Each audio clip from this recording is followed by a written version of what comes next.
Yeah, hi guys, this is me once again, your English tutor. Well, I have got a wonderful chapter today for you. Its name is The Dying Detective by Arthur Conan Doyle. Well, I just try to bring new stories for you so that we can help you to improve your reading skills, your words, pronunciations, and you can also improve your vocabulary thing. Because in order to have a good impact while reading or speaking, so you need to actually have the thorough knowledge of the pronunciation of the words and while I'm reading this story for you, you have to just promise one thing that you have to be staying focused, okay? And you need to be attentive how I'm just pronouncing the words for you.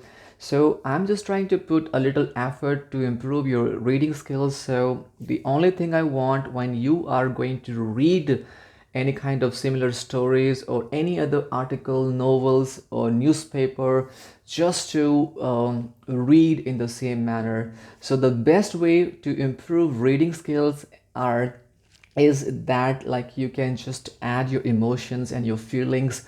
Just you need to have like fully you have to have like attentive at that time when you're just reading something. So let's go without wasting much of your time. Let's start the story, The Dying Detective by Arthur Conan. So the detective Sherlock Holmes was seriously ill, so he asked his landlady to get his assistant Watson. Watson accompanied the landlady to his house. Was he able to save his master? Read on to find out. Mrs. Hudson, the landlady of Sherlock Holmes, came to me and said, "Mr. Holmes is dying." "Mr. Watson?" "For 3 days he has been sinking, and I doubt if he will last another day. He would not let me get a doctor. I told him I could not stand it any more and would get a doctor. He replied, 'Let it be Watson then.'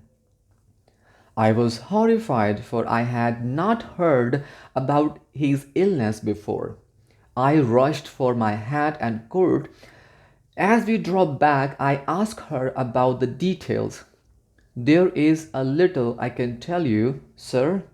He has been working on a case down at Rotherhithe near the river and has brought this illness back with him. He took to bed on Wednesday afternoon and has never moved since. For 3 days neither food nor drink has passed his lips. Why did you not call a doctor?' I asked. He wouldn't have it, sir. I didn't dare to disobey him. He was indeed a sad sight.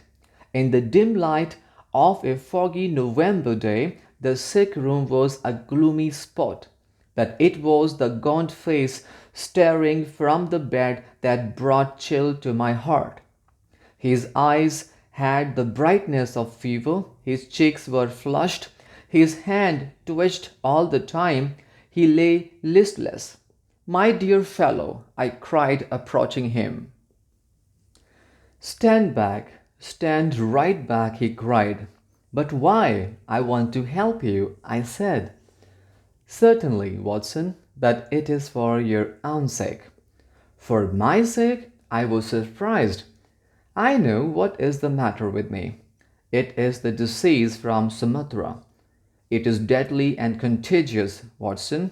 That's it, by touch." "Good heavens, Holmes! Do you think this can stop me?" I said, advancing towards him. "If you will stand there, I will talk. If you don't, you must leave the room," said my master. I have always given in to Holmes' wishes, but now my feelings as a doctor were aroused. I was at least his master in the sick room. "Holmes," I said, "you are not yourself whether you like it or not. I will examine your symptoms and treat you." "If I am to have a doctor," said he, "let me put at least have someone in whom I have confidence." "Then you have none in me." In your friendship, certainly, but facts are facts, Watson. You are a general practitioner, not a specialist of this disease.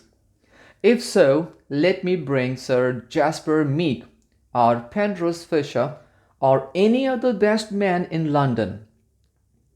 How ignorant you are, Watson, he said with a groan. What do you know about Tarponley fever or the Black Formosa plague? I have never heard of them, I admitted. There are many problems of the disease in the East. I have learned that much during my recent researches. And during this course, I caught this illness, he said. I will bring Dr. Enstry then, I said, going towards the door. Never have I had such a shock when the dying man bolted the door and locked it. Holding the key in his hand, the next moment he was back in his bed. Never have I had such a shock when the dying man bolted the door and locked it, holding the key in his hand. The next moment he was back in his bed. You won't have the key by force from me, Watson. Be here till 6 o'clock. It is 4 now. This is my madness, Holmes, I said. Only 2 hours, Watson. Then you can get a doctor of my choice. You can read some books over there. At 6 we will talk again. Unable to settle down to reading, I walked slowly round and round, looking at the pictures. Finally, I came to the mantelpiece, where among other things I saw a small black and white ivory box with sliding lid. As I held it in my hand to examine it, I heard a dreadful cry. Put it down, don't at once. Put it down at once, Watson, he said. I hate to have my things touched. I thought how ill he was in his mind and sat silently until the time passed. Now, Watson, he said, have you any change? Yes, I replied. How many half-crowns? Put them in your watch pocket and all the rest in your trouser pocket. You will light the gas lamp, but it must be half on. You will have the kindness to place some letters and paper on the table within my reach. Now place the ivory box on the table. Slide the lid a bit with tongs. But the tongs on the table. Good. Now you can go and fetch Mr. Culverton Smith of 13 Lower Burke Street. I was hesitant to leave him now. He was delirious. I have never heard of the name, I said. Well, he is the man who has the knowledge of this disease, but he is not a medical man, he is a planter. He lives in Sumatra, now visiting London. I didn't want you to go before 6 because you wouldn't have found him in his study. I hope you will be able to persuade him to come. You will tell him exactly how you have left me. He said you must tell him that I'm dying. Plead with him. Watson, you must tell him that I'm dying. Plead with him, Watson. I'll bring him in a cab, I said. Now you will persuade him to come and return before him. Make any excuse. Remember this, Watson. I saw Mrs. Hudson was waiting outside, trembling and crying. Below, as I waited for the cab, I met Inspector Morton of the Scotland Yard. He was not in his uniform. How is he? He asked. He is very ill, I answered. I reached Mr. Culverton Smith's house. The butler appeared at the doorway. Through the half-open door, I heard a man's voice telling the butler, I'm not at home, say so. I pushed past the butler and entered the room. I saw a frail man with bald head sitting. I'm sorry, I said, but the matter cannot be delayed, Mr. Sherlock Holmes. The mere mention of his name had a different effect on the man. Have you come from Holmes? How is he? He asked. He is very ill. That is why I have come. Mr. Holmes has a high opinion of you and thought you are the only man in London who can help him. The little Mart was startled. Why? He asked. Because of your knowledge of the Eastern diseases, I replied. How did he get it? He asked. I told him everything. He smiled and agreed to come. Pretending that I had some other appointment, I left him. With a sinking heart, I reached Holmes' room. I told him that Mr. Smith was coming. Well done, Watson, he said. You have done everything that a good friend could do. Now you disappear to the next room. I don't speak, and don't speak or come here. I heard the footsteps. I heard a voice say, Holmes, Holmes, can you hear me? Is that you, Mr. Smith? Holmes whispered. You know what is wrong with me? You are the only one in London who can cure me. Do you know the symptoms? Asked Smith. Only too well, Mr. Smith. And he described the symptoms. They are the same, Holmes, Smith said. Poor Victor was a dead man on the fourth day, a strong and healthy young man. What a coincidence indeed. I know that you did it, said Holmes. Well, you can't prove it. Give me water, please, Holmes groaned. Here, I heard Smith's voice. Cure me, please. Well, about Victor Saville's death. You did it. I'll forget everything. But cure me. I'll forget about it. You can forget or remember, just as you like. It doesn't matter to me how my nephew died. Watson said you got it from the Chinese cellars. Could there be any other reason? I can't think. My mind is gone. Help me, pleaded Holmes. Did anything come by post? A box by chance? On Wednesday? Yes, I opened it and there was a sharp spring inside it. A joke, perhaps. It drew blood, said Holmes. No, it was not a joke, you fool. You have got it.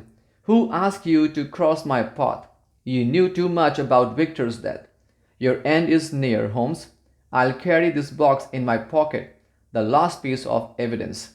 Turn up the gas, Smith, said Holmes in his natural voice. Yes, I will, so that I can see you better.